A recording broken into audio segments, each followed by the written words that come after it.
கடையடைப்பு போராட்டம் கடைந்தெடுத்த கயவர்கள் விடுத்த அழைப்பு. அதை தமிழ் மக்கள் ஏற்றுக்கொள்ளக்கூடாது. இது சைவ தமிழர்களின் வேண்டுகோள். நாங்கள் சைவ தமிழர்கள் இதில் ஒருமித்த கருத்தோடு இருக்கிறோம். நாங்கள் கடையடிப்பில் பங்கு பெற்ற மாட்டோம். வணிகர்கள் பங்கு பெற்ற வேண்டாம், வாணிபர்கள் பங்கு பெற்ற வேண்டாம். தொழிற்சாலைகள் திறந்திருக்கட்டும்.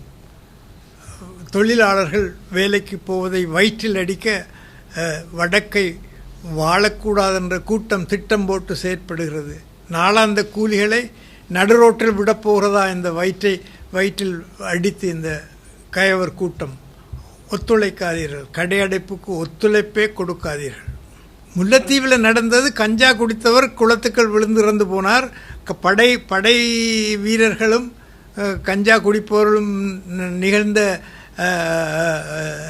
நிகழ்வே ஒழிய அதற்கும் தமிழ் தேசியத்துக்கும் எந்த விதமான தொடர்பும் இல்லை.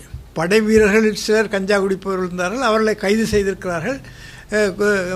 அங்கே கஞ்சா வியாபாரம் நடந்திருக்குன்னு தெரிய வந்திருக்கிறது. அங்கே கஞ்சா குடித்தவர் தான் குளத்தில் விழுந்திருக்கிறார் என்று மருத்துவ அறிக்கை உறுதி செய்திருக்கிறது. அதை தமிழ் தேசியத்தோடு எப்படி இணைக்க முடியும்? சாதாரண சட்டம் ஒழுங்கு குற்றங்களை எல்லாம் தமிழ் தேசியத்தோடு இணைத்து தமிழ் மக்களுடைய வாழ்வையும் வளத்தையும் அல்லவா கெடுக்கிறார்கள் கடையடைப்புக்கு.